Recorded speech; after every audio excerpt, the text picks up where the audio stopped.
네, 미국 증시의 흐름 속에서 국내 시장에 대한 투자 전략을 알아보겠습니다. 연결고리 오늘 유한타증권 송태용 과장 나오셨습니다. 네, 안녕하세요. 네, 안녕하세요. 네.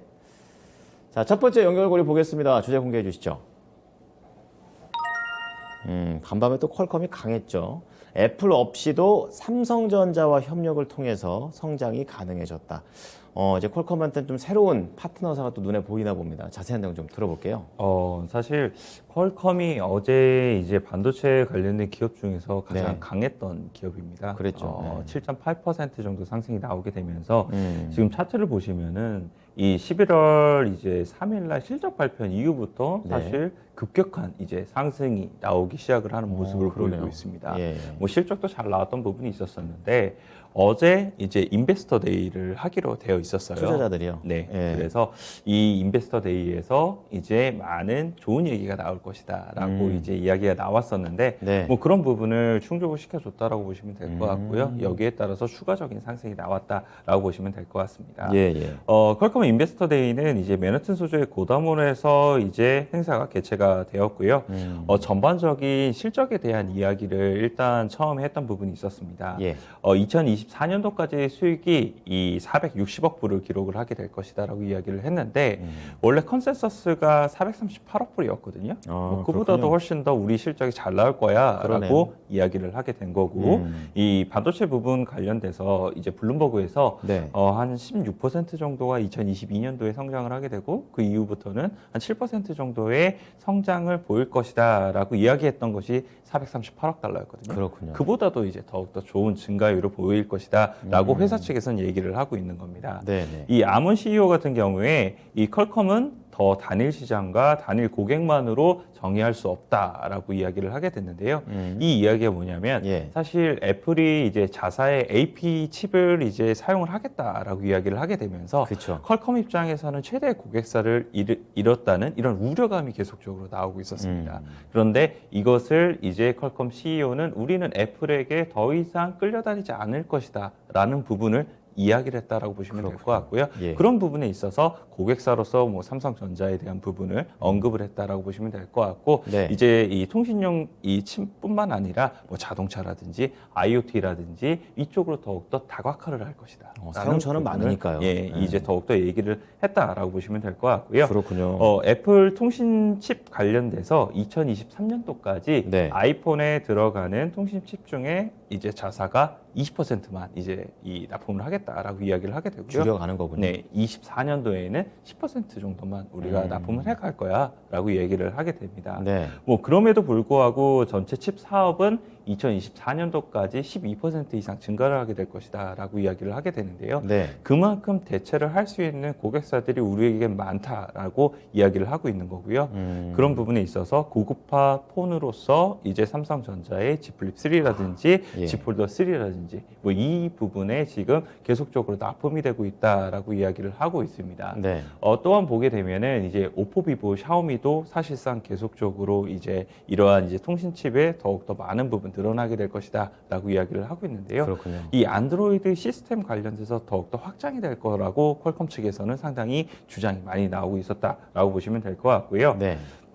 그리고 이제 아까 말씀을 드린 것처럼 이 통신용 칩의 중심에서 이제 다른 사업 부분으로도 이제 더욱더 확장을 하겠다라고 이제 이 퀄컴에서 얘기를 하고 있는데요. 뭐 대표적인 것이 자동차, 네. 그리고 PC, 그리고 사물 인터넷을 통해서 성장을 더욱더 확대를 하겠다라고 이야기를 하고 진짜 있습니다. 요즘 트렌드입니다. 다. 네. 예. 보게 되면은 이제 이 야후 파이낸스에서 네. 퀄컴을 이제 어제 쳐보게 되니까 거기에서 이제 영상으로 나온 게 이 BMW하고 퀄컴하고 파트너십을 맺었다라는 이런 이제 동영상이 올라와 있더라고요. 자동차 쪽이군요. 네, 예. 뭐 BMW로 이제 이러한 이제 반도체 칩을 납품을 하겠다라는 부분이었었고요. 네. 그 외에도 이제 보게 되면은 현대차 그룹이라든지 LG전자하고도 사실 지금 계속적으로 협력을 하고 있다라고 언급을 하게 되면서 네. 이제 더욱더 다양한 산업 부분에서 매출액을 올릴 것이다라고 얘기를 하고 있고요.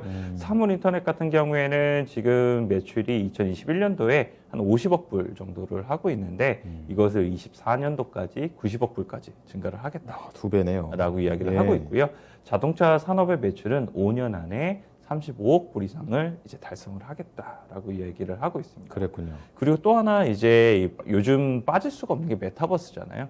요즘 그 기계 연결해주는 기계 같은 걸로 좀 많이 얘기가 나오고 있죠. 네, 메타버스에서 이 페이스북이 하고 있는 오큘러스 퀘스트에도 네. 이제 퀄컴의 통신칩이 들어가게 될 것이다라고 이야기를 안 하게 들어가는 데가 되면서 없네요. 이 메타버스 관련돼서도 그렇군요. 퀄컴이 더욱더 확장을 해 나갈 수 있다라고 이야기를 하는 부분이 있습니다. 그래서 그렇군요. JP 모건에서는 이제 퀄컴이 2024년도까지 이 견고한 매출 성장세를 전망이 되고 있다라고 이야기를 하고 있고요. 네. 포트폴리오 다각화가 이제 성과가 나타나게 되면서 더욱더 자신감이 붙게 될 것이다라고 긍정적인 전망까지 나온 부분이 있었습니다. 네, 그렇군요. 이제 그동안은 이제 스마트폰, 특히 애플에 들어가는 스마트폰 중심으로 계속해서 판매를 해왔다면 이제 이것이 자동차 그리고 뭐 더 영역을 넓혀서 사물 인터넷까지도 넓어지고 있는 퀄컴이 되겠습니다.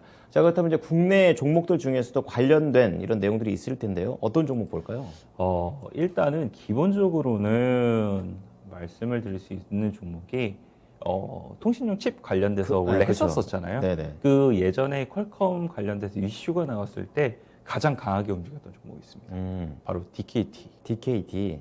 종목이었는데요. 예. 지금 이 보시게 되면은 이게 2020년도 한 8월, 7월 정도인데요. 이때 갑작스럽게 이 위로 솟구쳐 올라가는 모습이 보이시나요? 조금 그랬네요. 더 이제 보시면은 이때 이제 퀄컴 인증을 받게 되는 국내 유일한 부품사라고 이야기가 나오게 되면서 그랬군요. 이 DKT가 퀄컴의 이 5G 관련된 케이블선을 납품을 하게 된다. 뭐 이러한 이슈가 나오게 되면서 그 당시에 점상에 들어가는 부분이 있었었거든요. 그랬군요. 뭐 네. 그런 것을 생각을 해보게 되었을 때에는 역시나 이번에도 퀄컴에 대한 이슈가 나왔을 때 충분히 DKT가 움직일 수 있는 부분이 있다라고 보시면 될 것 같고 네. 지금 보게 되면은 사실상 미국에서 5G mmWave 관련된 이제 폰들이 더욱더 많은 부분 판매가 되고 있다는 얘기가 나오고 있어요. 네. 그런 부분에서 보게 됐을 때도 이 DKT가 mmWave에 들어가는 케이블선이거든요. 네, 그런 점에서도 확실히 이쪽은 더욱더 많이 좋아질 수 있는 부분이 있다라고 보시면 될 것 같습니다. 그래서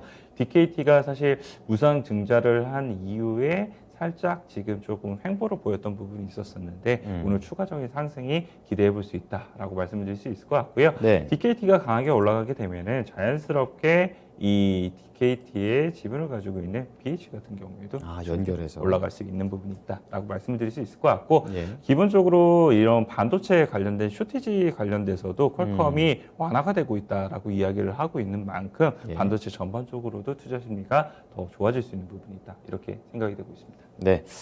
자, 반도체와 관련해서 퀄컴 연결을 해서 DKT, 지분 연결해서 BH까지 알아봤습니다. 자, 이어서 두 번째 연결고리 체크해 보겠습니다. 주제 공개해 주시죠. 저는 이게 간밤 시장의 가장 중요한 포인트였다고 저는 개인적으로 생각하는데요. 미국의 이 인플레이션 공포에도 불구하고 지갑을 열었다 이런 내용인데요. 어떻게 좀 볼까요?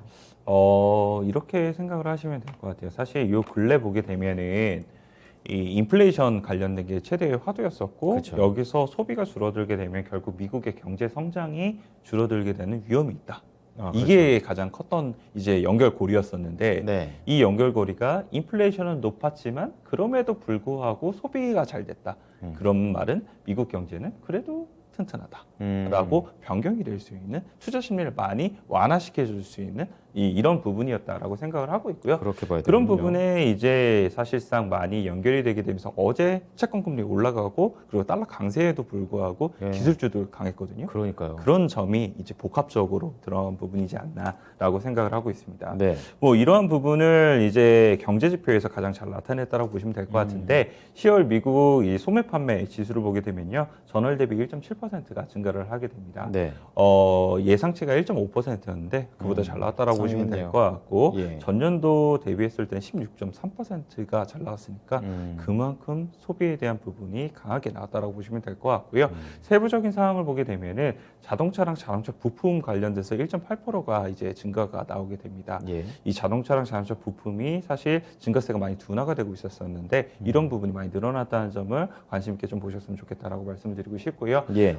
그리고 이제 전자 및 가전제품 관련돼서 3.8%가 늘어나게 나오게 되는데 네. 이게 3개월 동안 사실 역성장을 보이고 있었어요. 감소세를 보이고 다시 있었었는데 산다는 얘기군요. 이게 다시 증가세로 턴이 됐다는 거. 이 두 가지 점이 상당히 눈여겨보셔야 되는 부분이지 않나 이렇게 생각을 해볼 수가 있는 것 같습니다. 그렇군요. 그래서 이제 11월이랑 12월 달 보게 되면은 이제 추수감사절 연휴가 있게 될 그렇죠. 거고 12월 연말이 가게 되면서 블랙 프라이데이, 사이버 그다음에 먼데이. 사이버 먼데이, 예. 뭐 여기가 대표적인 소비 시즌이잖아요. 그렇죠. 그렇게 되면 소비에 대한 부분 자체가 더욱더 올라갈 수, 연말까지 더욱더 지표가 올라갈 수 있는 부분은 탄력을 받는군요. 충분히 있다라고 보시면 될 것 같고요. 예. 그에 따라서 미국 경제에 대한 적신호 자체가 많은 부분 줄어들 수 있다라고 생각을 해볼 수 있는 것 같아요. 이런 부분은 확실히 투자 심리라든지 이런 부분에 좋을 수 있는 부분이다라고 보시면 될 것 같고요. 소매에 관련된 이제 이 지표를 나타내고 있는 기업들에 대한 실적도 보게 되었을 때 상당히 잘 나왔습니다. 그렇죠. 월마트 같은 경우에도 실적 발표를 하게 됐는데요. 매출액이라든지 EPS가 모두 다 컨센서스를 이제 상회하는 그림이 나오게 되고요. 뭐 물론 조금 아쉬운 부분이 있었어요. 주가가 2% 정도 빠졌거든요. 네. 그런 부분이 있기는 했었지만 이 향후의 가이던스까지도 추가적으로 상향을 하게 되면서 확실히 소비에 대한 부분은 미국은 튼튼하다는 점을 다시 한 번 더 말해줬다라고 보시면 될 것 같고요. 홈디포 같은 경우에도 실적에 대한 부분이 상당히 잘 나왔습니다. 주가도 그리고 잘 터졌고요. 주가도 네. 상당히 올라가게 되면서 52주 신고가를 재차 갱신을 하는 부분을 보였었는데 그런 부분이 일단 미국에 대한 소비가 튼튼하다. 그렇게 되면 확실히 우리가 생각을 해볼 수 있는 부분은 더욱더 많아진다라고 보시면 될 것 같습니다. 그래서 이미 좀 약간 힌트를 주신 것 같아요. 자동차 쪽, 그리고 이제 가전제품이라든지 전자가전제품 이런 거 좀 보자고 그랬는데 종목들로 연결해 주세요. 뭐 대표적인 건 LG전자 당연히 될 수 있을 것 같고요. 그렇죠. 뭐 백색 가전 관련돼서 LG다, 뭐 이거죠. 유명하니까 예. 사실 TV에 대한 부분이 계속적으로 수요가 떨어진다. 뭐 이런 우려감이 상당히 많았었어요. 그런 부분이 조금은 완화될 수 있다라고 저는 생각을 하고 있고요. LG 이노텍도 여기서는 확실히 좋은 부분이 있지 않을까라고 생각을 해볼 수 있는 게 예. 요즘 애플의 아이폰에 대한 판매가 연말에 더욱더 강해질 수 있다는 전망이 많이 나오고 있거든요. 그렇군요. 그렇게 되면 자연스럽게 애플의 이 많은 이 부품을 납품을 하고 있는 그쵸, 그쵸. LG 이노텍 같은 경우에 더욱더 모멘텀이 강해질 수 있다고 생각해 볼 수 있는 것 같고요. 네네. 이 현대차라든지 기아 같은 경우에는 지금 주가가 워낙 바닥에 있어요. 사실 뭐 부담이 계속적으로 공급 뭐 이슈라든지 이런 부분이 이야기가 나오고 있기 때문에 네. 사실 바닥에 있는데 이 바닥권에 있다가 이러한 이제 소비 지표라든지 이런 부분은 계속적으로 자동차에 대한 수요는 튼튼하다는 것을 의미를 해주게 되고 네. 공급적인 이슈가 조금 풀리게 되는 그림만 나오게 되면은 이 자동차에 대해서 분명 상승이 나올 수 있는 부분이 생긴다 이렇게 보시면 될 것 같습니다. 네. 가전과 자동차 쪽 잘 보도록 하겠습니다. 오늘 말씀 감사합니다. 네, 감사합니다. 네, 지금까지 유한타증권 송태현 과장과 함께한 연결고리였습니다.